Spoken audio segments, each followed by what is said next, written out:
Yes, exactly. Perfect. All right.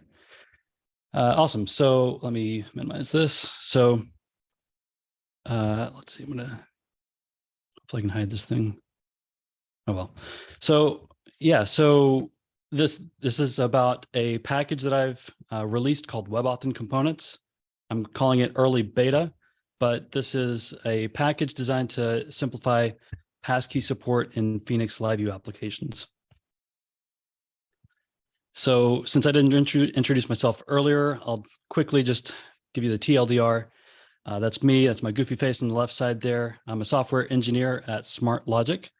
I'm a co-host of the Elixir Wizards podcast. Season 10 will be coming up soon. We're kind of in production planning for that at the moment. And I was fortunate enough to not only attend 4 conferences, but I actually spoke at 2 of them. Big Elixir 2022, March of last year. These are both online, by the way, on YouTube. And then also ElixirConf last year. So Big Elixir, I got to kind of describe a experimental application that I'm working on called LiveView. And the talk at ElixirConf was kind of the first foray into WebAuthn through LiveView. All right, so this is going to be a code-heavy talk. You'll see a lot of code, not a lot of slides. And I'm going to be fast forwarding through a lot of it. So we're not going line by line. I'm just going to kind of outline what's happening in the code. And this is also not a sales pitch for Passkeys, but this is kind of where we're headed throughout the next 35 to 40 minutes through the talk. So we'll start with what are Passkeys. We'll go into like a demo, then we'll kind of look at different aspects of the code before we get to Q&A. So first of all, I'm not here to like sell Passkeys. I think they're great. They're amazing. They're the way of the future. But I will give you a quick outline in case you're hearing about Passkeys for the first time. So first and foremost, they're a replacement for passwords. It's a device-based authentication. So whenever you use a passkey, it's actually part of your device. It can be synchronized to the cloud, and it's securely stored through the cloud. So, and that kind of depends on which operating system, which cloud service you're using. I would imagine these options are going to grow over the next few years.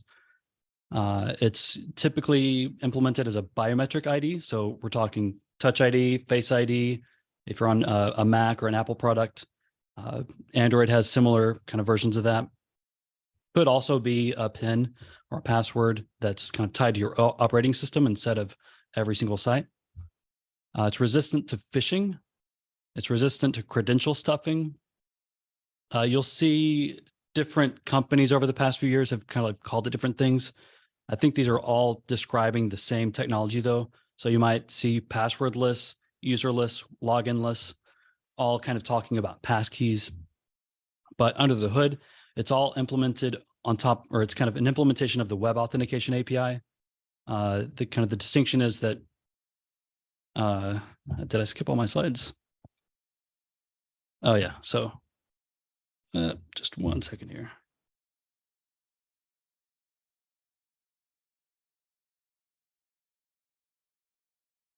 Okay, so we'll go back to the agenda. All right, so yeah, so we'll start with, I've kind of introduced passkeys. Passkeys are basically the web authentication API, but your device credentials are synchronized across your devices, so you don't have to like register every single device. That's the kind of the magic piece of passkeys that it wasn't quite fully baked whenever I did the ElixirConf talk last year. So just to kind of illustrate everything that I just said about what passkeys are, I'm going to show you a brand new Phoenix application. This makes Phoenix new with Phoenix 1.7. I've just done a couple of stylistic changes here, but really the core of this application is demonstrating the WebAuthnComponents and Passkey support. So first I'm going to jump into my profile. Because I'm not already signed into this application, I've set it up to redirect to the sign-in page. And here you'll see two of the WebAuthnComponents. First one's a register button, and the second one's authenticate. So register is when you're setting up a brand new account for a user. Authenticate is when you're trying to sign into an existing account. So first, and by the way, I'm in Chrome. So the interface for this looks slightly different depending on which browser and operating system you're using. But I'm going to jump in here with Chrome, I'm going to use my Touch ID. And since I'm on LiveView, I'm just redirecting over to the profile page. Everything happens quite instantly. I'm going to go ahead and autofill a couple things here. And this will make sense in a minute. So we're going to log out and come back to this profile page in a moment. So here I've got my user profile. I would have a list of passkeys if I had multiple passkeys, but currently I just have one passkey for this new account with a default label. And then I just decided to display different timestamps. You know, if this application were to live over weeks and months and years, you might see different timestamps for updated and last used and that kind of stuff. So I've registered, I've updated my profile. The next thing I'm going to do for this bare bones application is I'm going to sign out. And then I'm going to go back to my profile. And now I want to sign into the account that I just created. So I'm going to authenticate. I'm going to go ahead and hit continue here. I'm going to go ahead and approve the Touch ID there. And of course, something's gone wrong. Let's see. Let's see.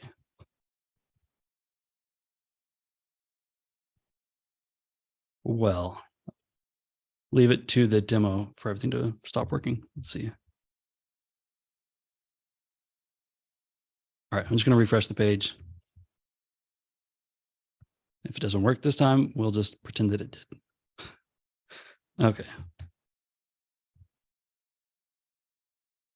All right, well, this worked every time that I've gone through this and up until now. So just imagine that I hit authenticate, it worked, and I got redirected over to my profile page. Ooh, that was right. Impressive. So magical, right? So I'm pretending. That's the UI demo. Thanks, Jeff. I hear in the background. So now I'm going to jump right into code. First, we'll look at how components are used in this demo app. And then we'll kind of move further and further into the weeds on how data is persisted and then the internals of the actual components. All right, so here I have my LiveView application, which worked flawlessly before. I'm not like I hold a grudge or anything. All right, so this is the sign-in LiveView that you were seeing, where we have a couple buttons on the page and a couple of blurbs of information. And this LiveView is pretty bare bones itself. Nothing really happens in the mount. Actually, some of the current user stuff you would see sometimes in a LiveView, all of that's kind of deferred out to a session hook. And we'll see that in a moment. And then inside of the render function, this is where you're going to start seeing the components that we're using here. So the components that I've built as part of this package are all live components. At least the ones you're intended to use are all live components. So they're rendered like this. The first one is a support component.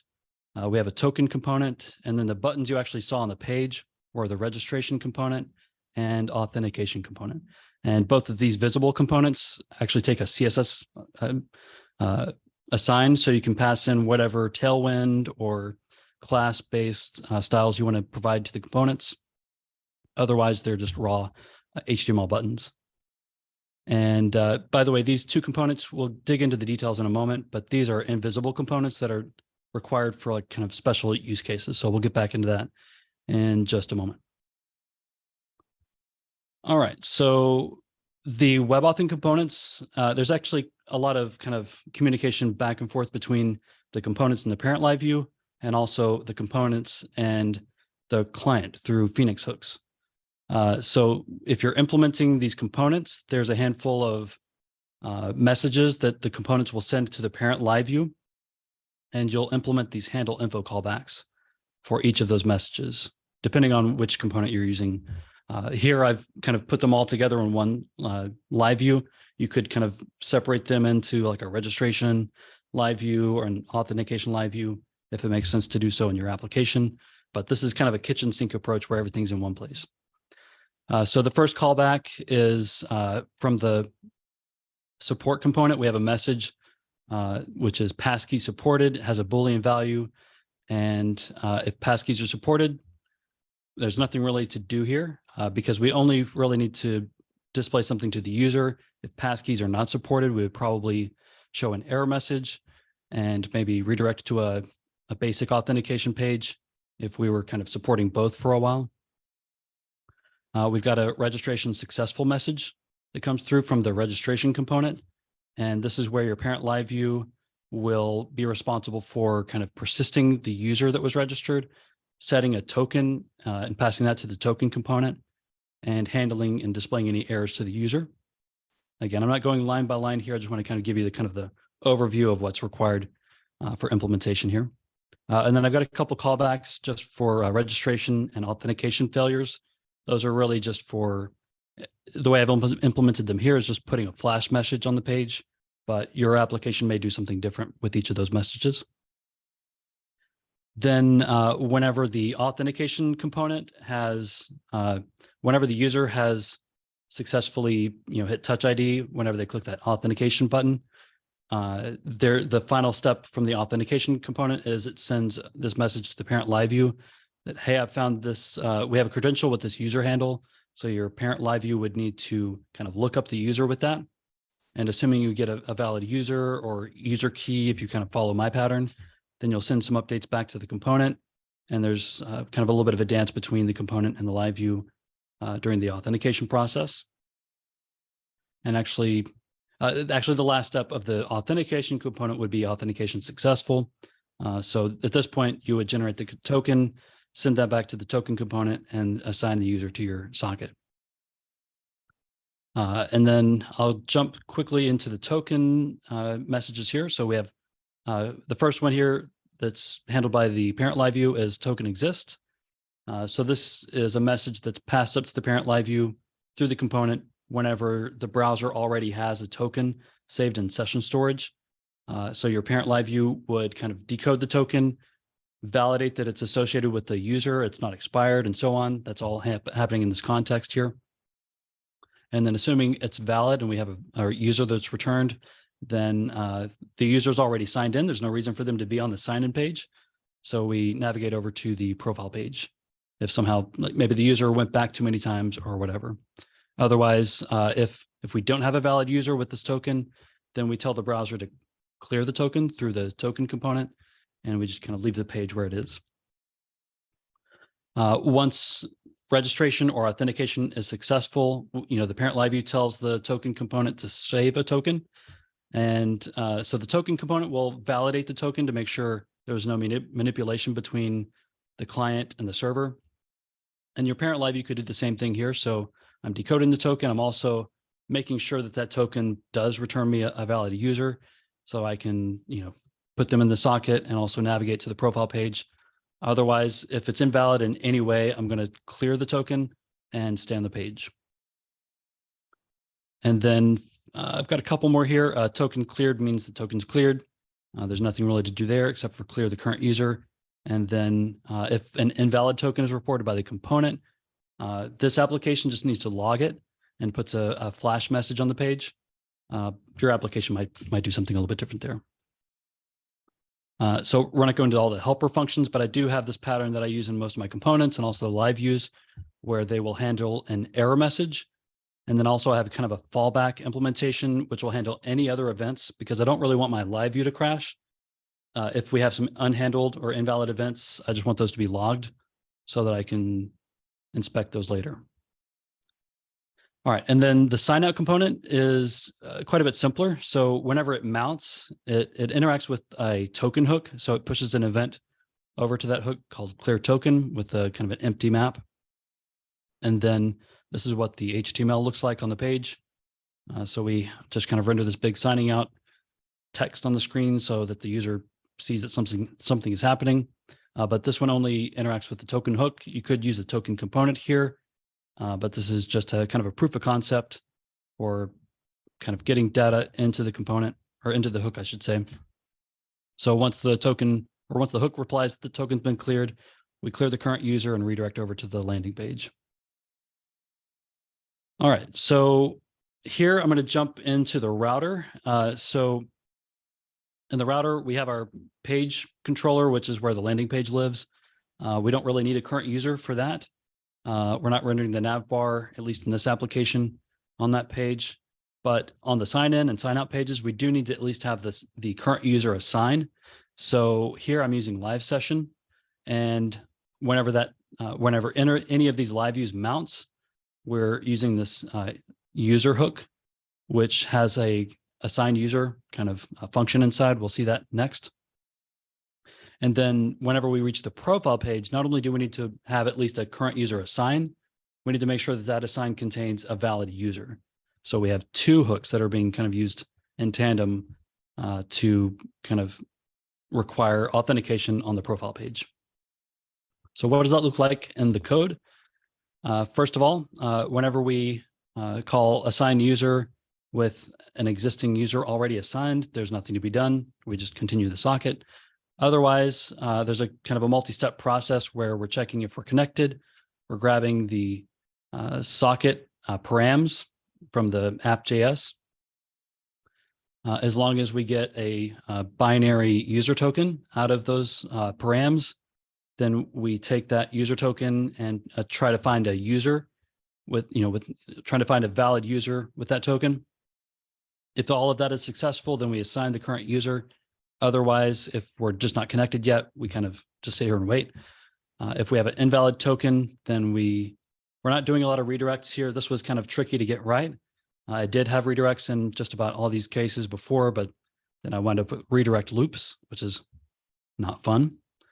And then on the profile page, this is the hook that kind of requires that we have a valid user struct on the current user assign. So we look for a current user assign, and as long as we're connected and we have a user in that assign, then there's nothing else to be done here. If we're connected, but we don't have a current user assign, that's what's happening here. We replace the current user with nil. We navigate over to the sign-in page and replace the browser history so they're not, accidentally going back to a page they can't go to.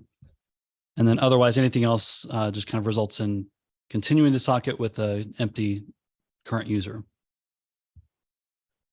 All right, so now we'll kind of start looking at how the data is saved, and we're going to do that through looking at the schemas. And these schemas might be a little bit different from what you've seen in a traditional Phoenix, especially if you're using a generator to generate your contexts and schemas, because Passkeys have a slightly different mental model for where you put your data. So the first schema that we're going to look at here is the users schema. So this is for the users table. And this schema has really no bare fields. It's just an ID and some timestamps. But there are other schemas that can be connected here through associations, relations.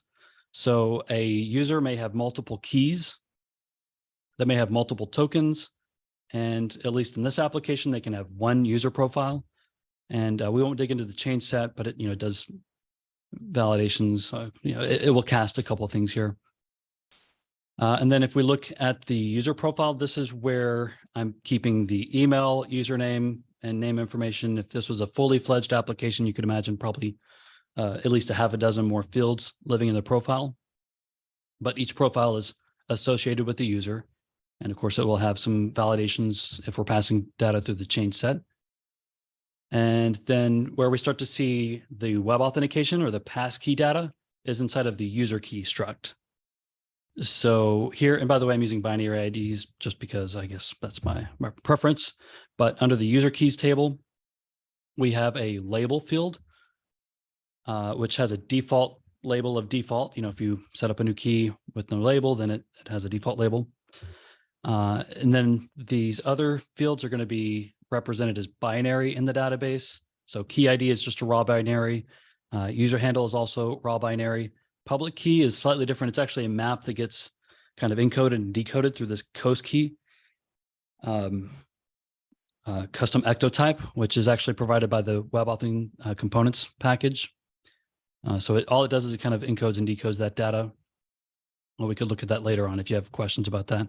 Otherwise, each user key belongs to a user. And also I've got a field here, a UTC date timestamp for when the key was last used. You can imagine a mature application having millions, hundreds of millions of keys, and maybe wanting to clean that up eventually, or notify users if they haven't been to the site in a while. You could do that by using a last used field. And then finally, we'll look at the token schema. So under user tokens, we have the context, which currently is just one possible value of session. I could imagine a couple of other options kind of filtering through here later on, but for the moment, these are all session tokens, and we have a raw binary that gets kind of encoded and decoded back as it flows back and forth from the database through the application.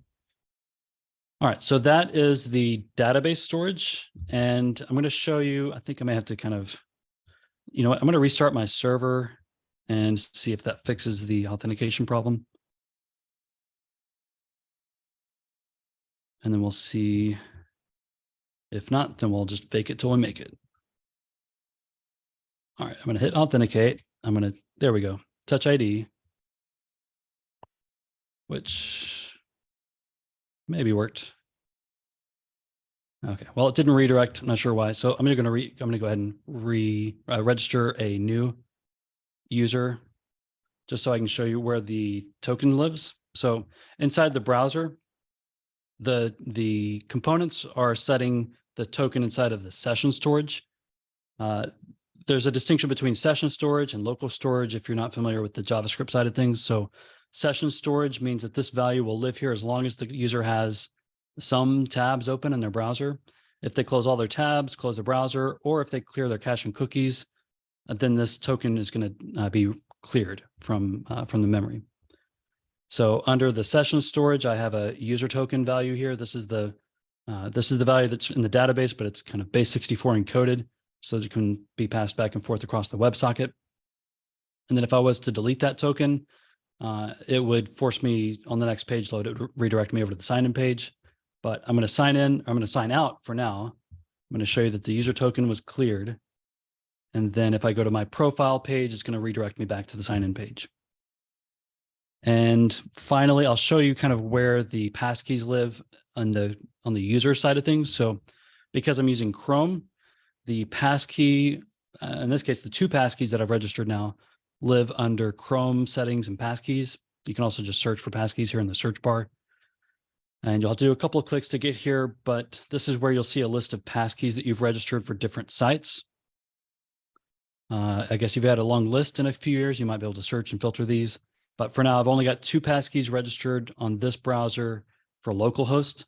I could rename these, I could delete them. That's what I do before these demos, just to make sure that everything's kind of back to a clean slate. And then this is where it kind of depends on what browser you're using, if you're a user. So in Chrome, this is where they live. If I was using Safari on Mac OS, they live in a different place. So I'll show you quickly where to find those. If you go into your password setting or passwords, yeah, it's under the passwords tab, but if you search for passkeys on Mac OS, at least in Ventura, this is where they were kind of newly supported. You would see them under the passwords tab. And if I had any passkeys listed here, they would show up kind of listed alongside passwords.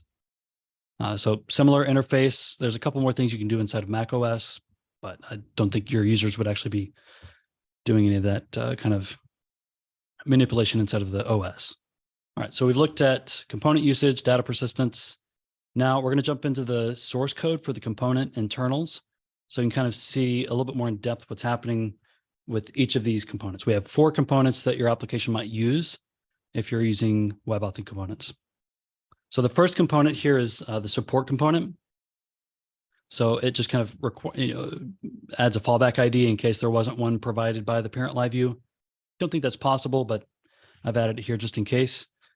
And then also I kind of set a new assign called Passkey supported and give it a nil value just as a kind of a placeholder, because this component, all it does is it needs to know whether the browser supports the WebAuthn API. So this component renders a span tag, but it's invisible. It's a hidden element. And importantly here, it uses the support hook, which we'll see next. And it makes sure that all of the events coming back from that hook are targeted back to the component and not the parent LiveView. Like my goal here is to manage as much code as makes sense inside the component so that your parent LiveView has to, implement a handful of info callbacks and not every single message that could possibly come back from the JavaScript. So whenever the support hook responds, this is the event that comes back, passkey supported.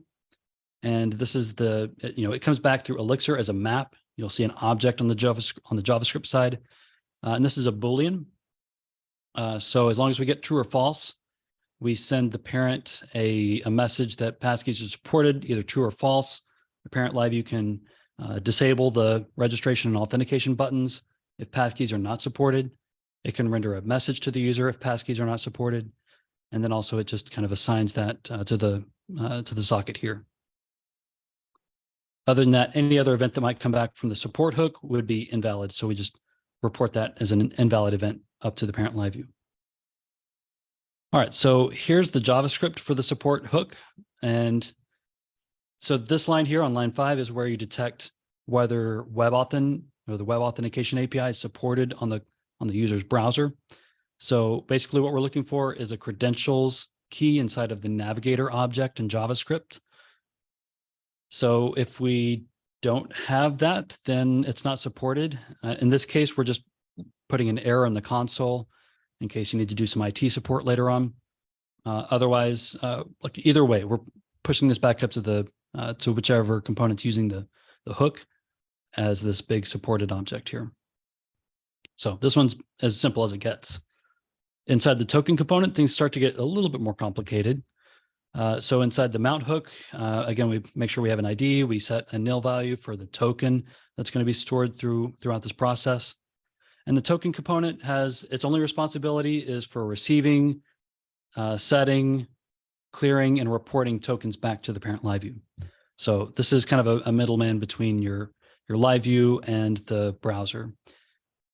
So the API for this is kind of different from the other components because it makes use of the update function, or callback, I should say. So it'll receive these assigns anytime there's an update. If the token that's passed in here is an atom clear, then we're going to tell the token hook to clear the token. We're going to pass this data down to the browser. Otherwise, if we're getting a binary token, which should be like a base 64 token, then we're assigning that to the socket and then telling the browser to store the token through the token hook, which you'll see next. Anything else, we're just going to ignore as an invalid event from the update hook and just kind of stay put. Nothing else happens there in the update callback. And just like the support component, this is an invisible element. It doesn't need to affect the layout of the page. The user doesn't need to see this. This is just kind of back-end stuff as far as the user is concerned. So this connects to the token hook. It also enforces all messages or events coming back to the component instead of the parent LiveView. And then we have just like 3 valid events that would come back from the hook. So we have token exists. So this would happen when the page loads. If the token is already kind of set in the browser, the token hook will pass that back to this component, which will send it up to the parent LiveView with this message here.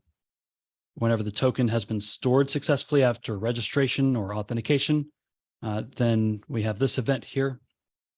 This comes back from the JavaScript.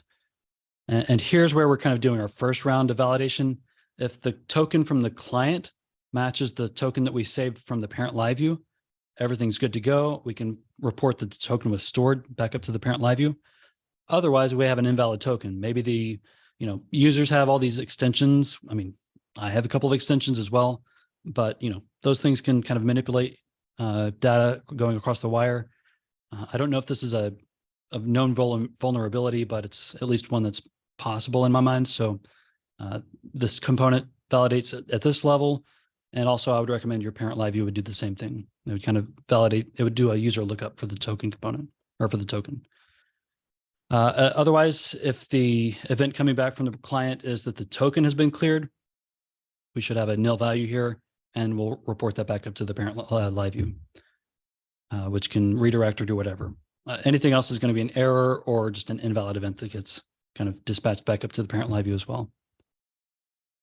All right, and so this is the token hook. This is the JavaScript side of the token component.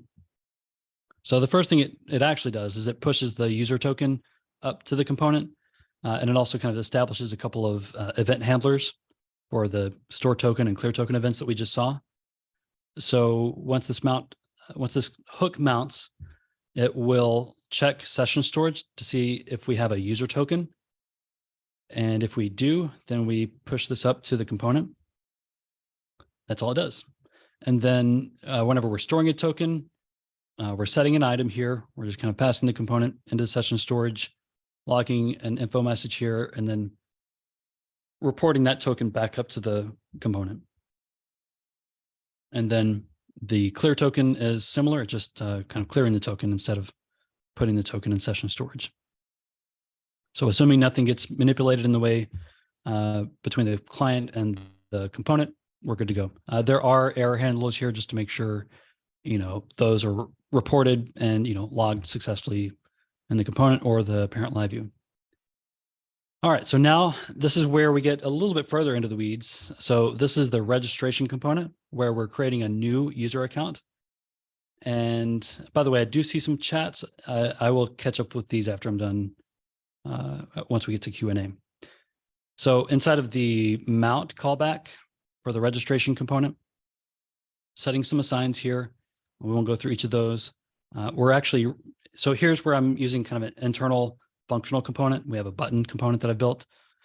We pass a handful of attributes to that button. And here we're just kind of using the registration hook. We're saying that when we click the button, we want to dispatch a register event. And we have a kind of a title. So you hover over your mouse over it and it tells you gives you some helpful text, so on and so forth. It has an icon with a key, and currently this is hard coded. I do plan on making these things a little bit more user configurable from the parent LiveView. But more importantly for this talk, this is the first event that's handled by this component. So we have a register event. We don't really care about the params here. But at this point, and this is where I start fast forwarding a little bit through the details, everything you see from here on out is basically kind of marshaling data, passing it into a couple of different functions, and then kind of reshaping the data depending on where it's going. So at this point, we've got, the user has clicked the register button. We're checking to see if a user has been passed in, if we have a user ID inside the socket assigns. If we don't, then we're just generating a random 64-bit ID. We're generating a user map. We're creating a new registration challenge through this wax package, which is another this is a very helpful package for implementing WebAuthn details. And so each time you generate a challenge, it's associated with the URL of the endpoint. So in this case, it's localhost on my machine, but if I would deploy this to production, it would be whatever URL I'm hosting. And we won't go into all the details of what relying party and that stuff means right now. We get into it in Q&A if you want. And then this is the structure of data that I need, or at least that I designed for the registration hook. So I kind of put all the keys where I need them and all the values for those keys here in this big map before I pass it down to the registration hook through this message here. And also at the same time, I'm kind of setting these assigns so I can use these once the attestations come back. So here's where I'm going to actually pivot over to the JavaScript before we move on to attestation, because this is kind of a two-step dance that happens between the component and the JavaScript. So whenever the registration hook mounts, it has an event handler for registration challenge. And I've got this big function here that kind of destructures the data coming from the component. It does more kind of encoding or decoding. It builds up this big public key object. Most of this is programmable by either the component or the parent LiveView. There are a couple values here that are hard coded because these are required for establishing a passkey or a WebAuthn credential.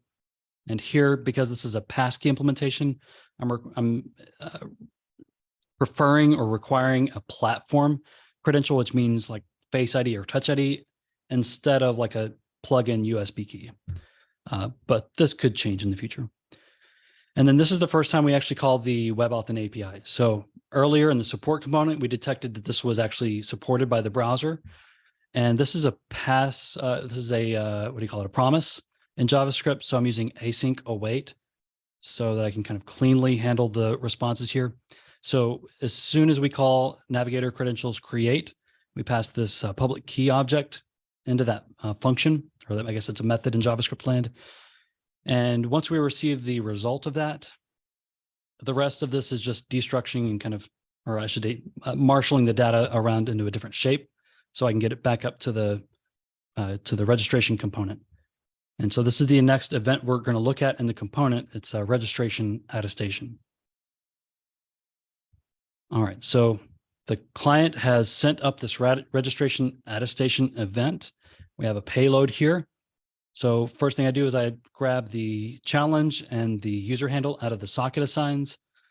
I'm grabbing all of these values out of the payload that was sent by the browser. I'm kind of enforcing here that it's got to be a public key. Otherwise, this is going to raise as an invalid pattern match. I'm decoding a couple things, and then I'm passing this credential and the challenge into a register function on Wax. So this is where Wax will kind of do some of the more tedious bits of kind of decoding and encoding binary data so that it's acceptable or not by the WebAuthn standards. So at this point, we'll have a Wax response. As long as everything comes back okay, we're good to go. We've got some credential data, and then I'm kind of sending the data that we need to save into the database. This all gets sent back up to the parent LiveView. Otherwise, anything else would be an error. So these are kind of, we grab the message from the exception and report that back up to the parent LiveView as a registration failure. So as far as this component is concerned, the work is done. If errors come back from the JavaScript or any invalid events come back, just like the other components, we report those back up to the LiveView. So the parent LiveView can log them, report them, alert PagerDuty or whatever needs to happen there. All right, and we're almost done here. This is the authentication component. And this one also has kind of a little bit of a salsa dance between the browser, the component, and the parent LiveView. This is maybe the most complicated component here. So we'll skip over the assigns, but there they are. Here's the render section, which looks almost identical to the registration component. The only difference is this is authentication. So we'll skip over that as well. Then here we've got a couple of update callbacks because the parent LiveView needs to send a couple of, it needs to send some information back to the component for validation before kind of authenticating the client, or I should say the user. So here, whenever we receive an update with challenge and attestation and user key, then we're going to pull some information out of the attestation. We're going to pull some information out of the user key. And then we're going to pass this information into wax.authenticate, which will kind of validate that this credential matches, both the client side and what's coming from the database in terms of the user key. As long as everything's okay there, we report it back up to the parent LiveView as a success. Otherwise, we've got a failure.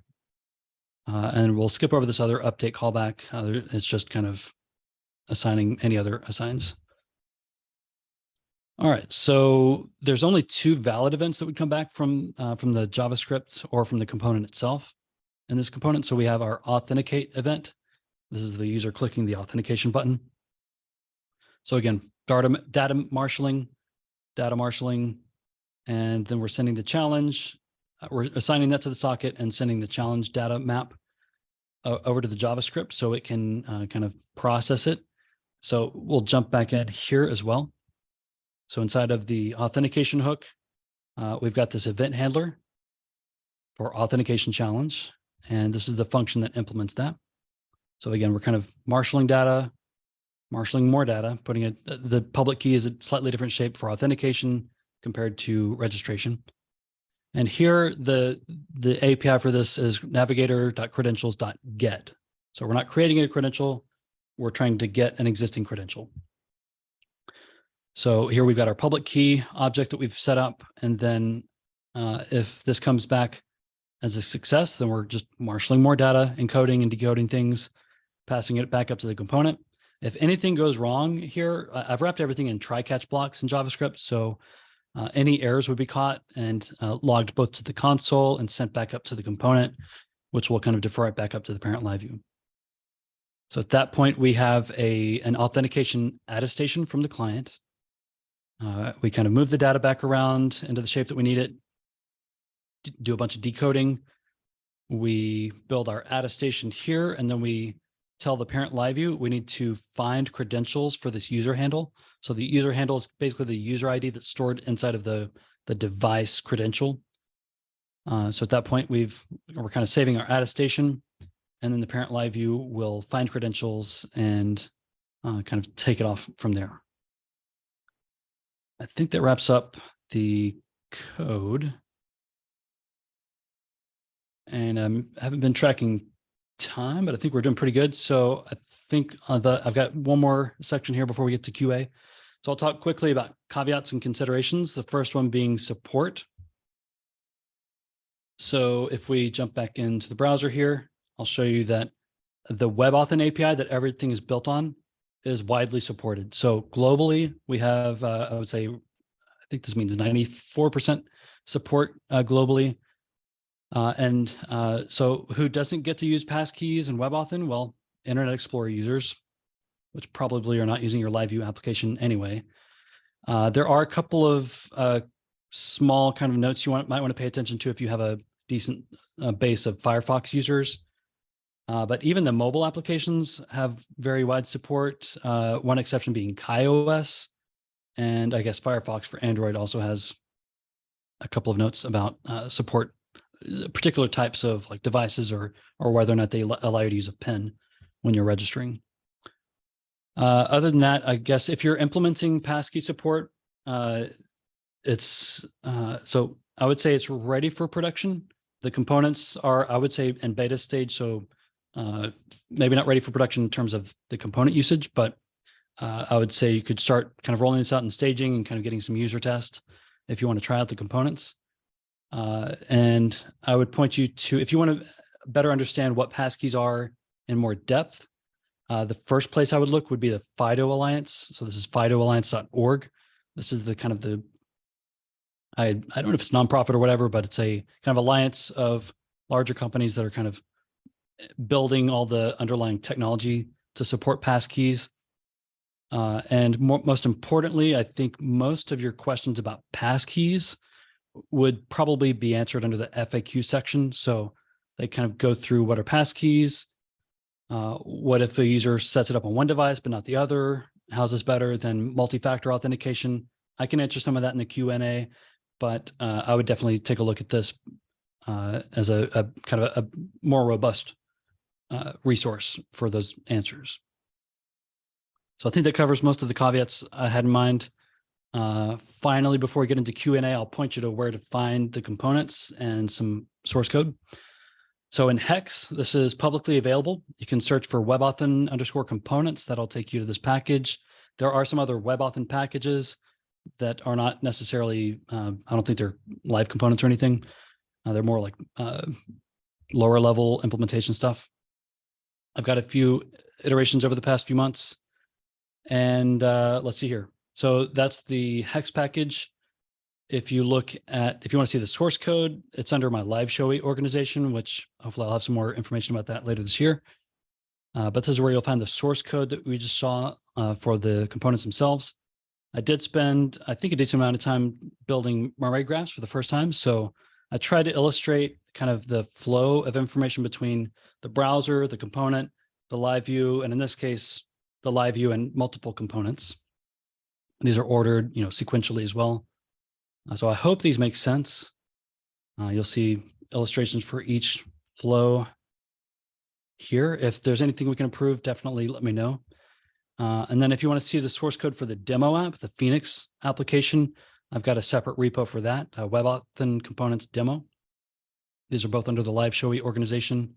And I have some basic information for getting started. It's a Dockerized application. So if you don't have Elixir or Postgres installed locally, you would need Docker, and you could clone this and get it started quickly. And then a couple more tabs here. So I do have the docs on Hex docs as well. So this is basically the README, and then also docs for each of the component modules. And then if you want to kind of join the discussion, if you have questions or ideas for improvements over the next few weeks or years, I've got this thread on the Elixir forums. If you search for it, so formerly I called this the WebAuthn live component package, but that was a little bit too long, so I've shortened it just a little bit to be WebAuthn components. And so this is where kind of I've been posting updates and getting feedback and questions from folks, and I'm looking forward to doing more here. So that wraps up the talk. I'm ready for questions, and maybe I'll have some answers as well. Thank you. And that was really fantastic. Everyone give it up for Owen. I think this is a really great example of like a new technology. I think a common misconception about Elixir that people have is, oh, there's like not as many libraries compared to Ruby or something. But it's great to see you working on this kind of very cutting edge security technology. Right. I'll start off the QA actually. I'm curious if you're integrating this into your own application. Do you typically use it as a 2FA supplement, for example? Or do you do a conditional where you could do like a username and password and also a passkey? Like what sort of setups have you seen in your work? So this is, I would say, Passkeys at this point.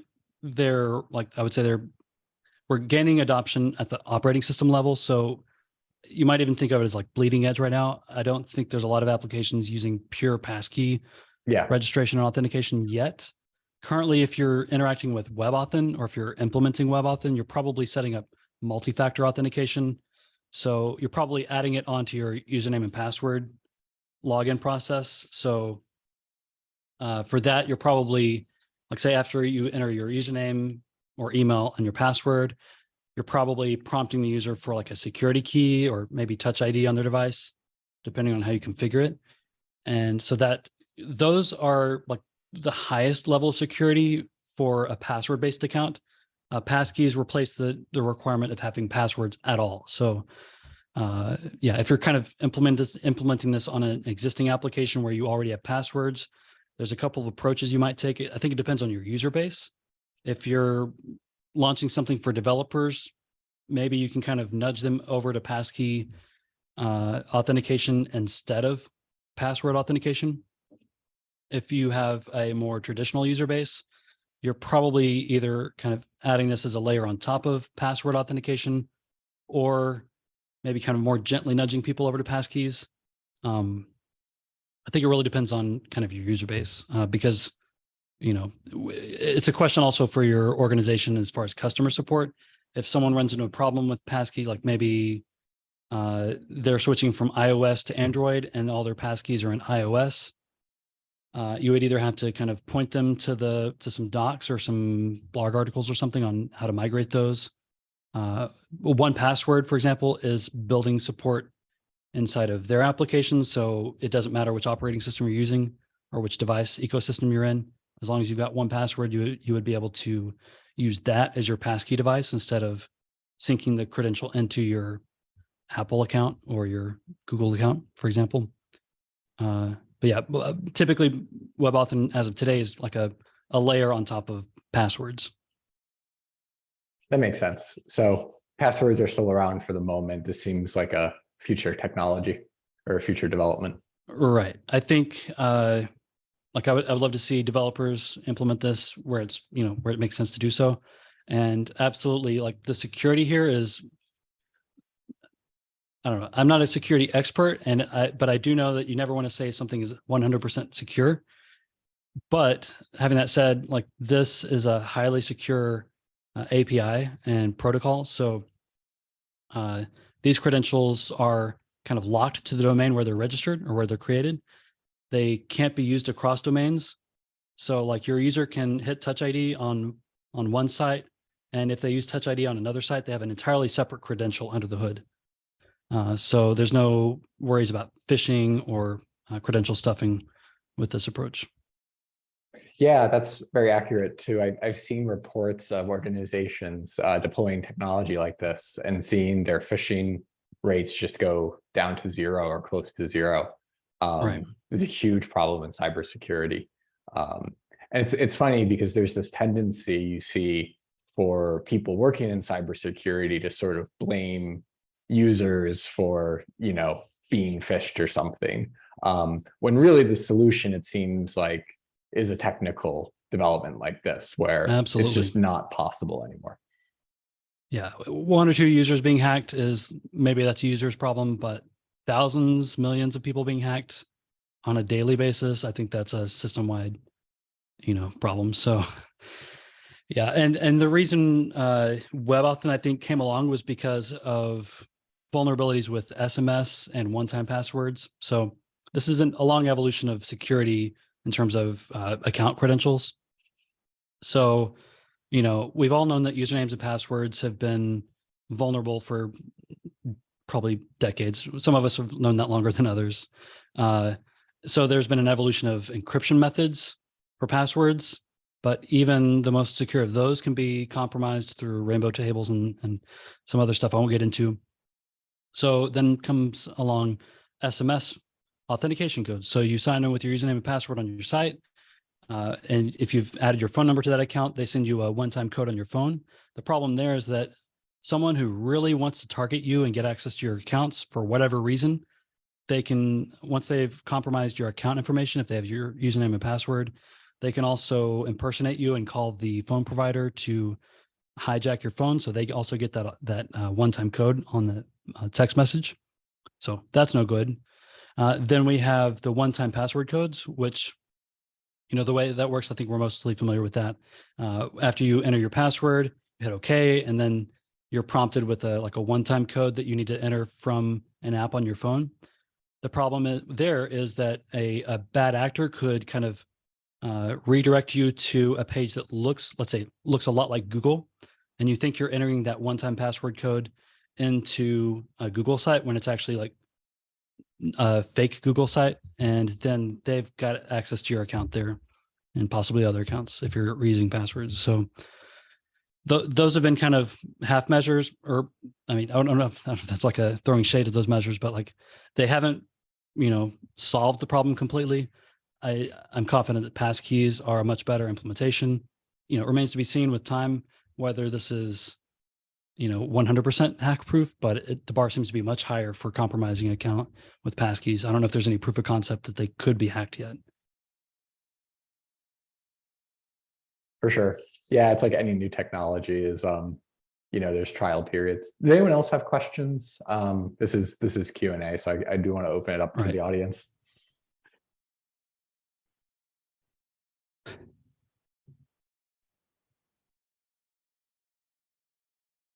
Yes, anyone, if we don't have questions, like I'm kind of curious if anyone has like, if this is the first time you're hearing about passkeys, if it's not, if you've been kind of waiting for something like this, or if you've got concerns, especially about implementing this.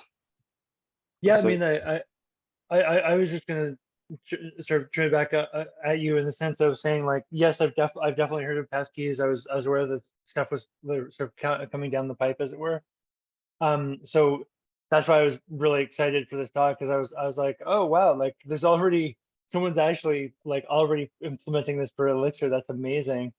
And I think that the thing that I was just curious, I know you kind of touched on this, but I'm mostly curious, like, let's say, for example, if we're using these like the components, the you know, the WebAuthn component, are there any caveats that you've become aware of that, you know, that we should be thinking about if we're using the components? Like, you know, some of it, yeah, obviously you're going to try and like handle as much as you can within the code, but I'm just curious if there's anything where you're like, oh, like definitely don't do this, or, you know, like are there gotchas? Because usually with security, there's always the like, you know, there's like one or two things where it's really easy to not realize that you could be completely ruining things. So I was just curious if there are any pitfalls.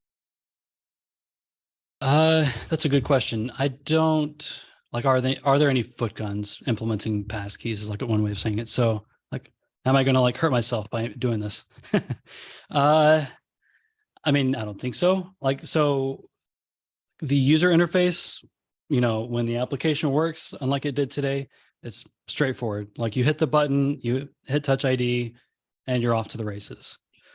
So as far as the user is concerned, they don't need to like write down a password. They don't need to create a new password. So in terms of like the end user experience, it should be actually simpler. I think a lot of it comes down to like customer support if you're running like, say, a business, and maybe even for internal users if this is like a internal application that you're building. So actually that's probably where I would start. Like if you want to try it out, I would probably start with internal applications, kind of see how your internal users respond. They would need to know how it works before they start supporting customers anyway, like anything else, even with LiveView, that's kind of the approach generally. But the other thing is, in this world, people sometimes are a little bit paranoid. So they might think that when they see a Touch ID prompt or a Face ID prompt, that you're collecting all of their face and their fingerprint.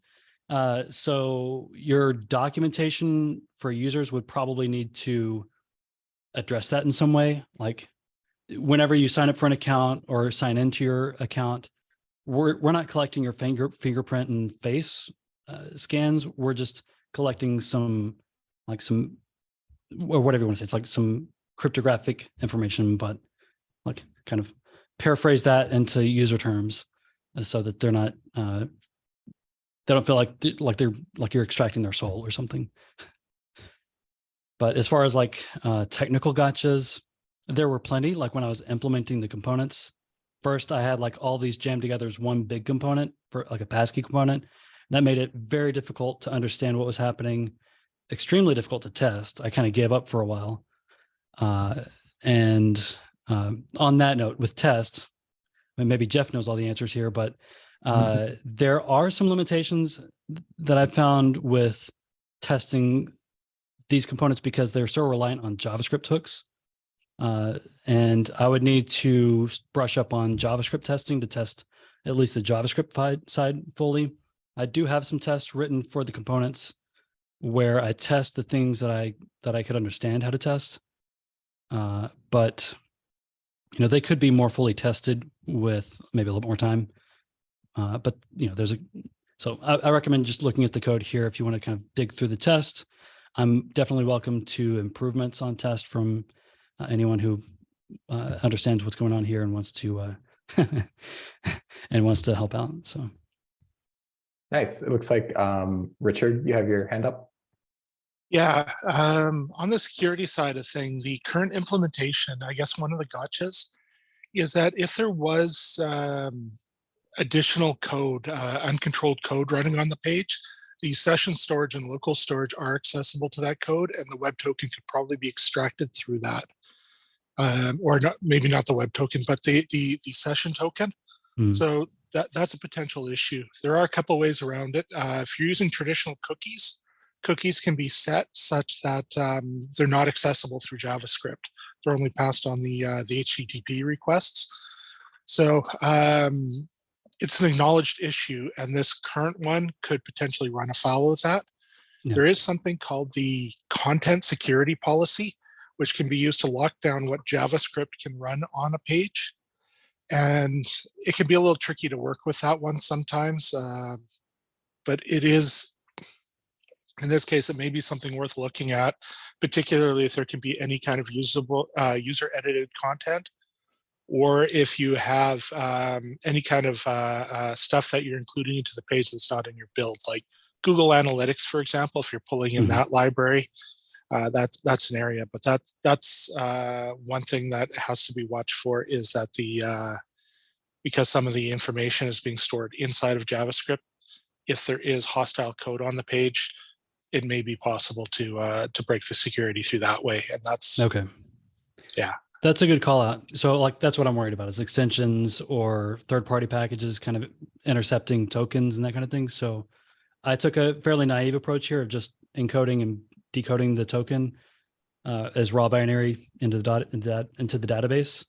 CSP would make a lot of sense. So a constant security policy, like I said, is tricky. I don't fully understand it.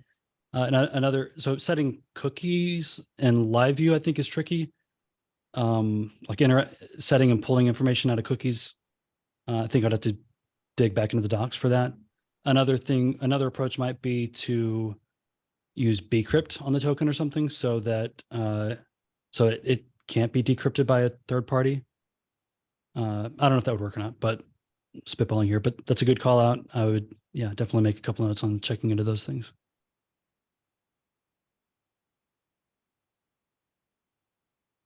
Nice. All right, cool. If we're kind of concluding QA, I'll stop the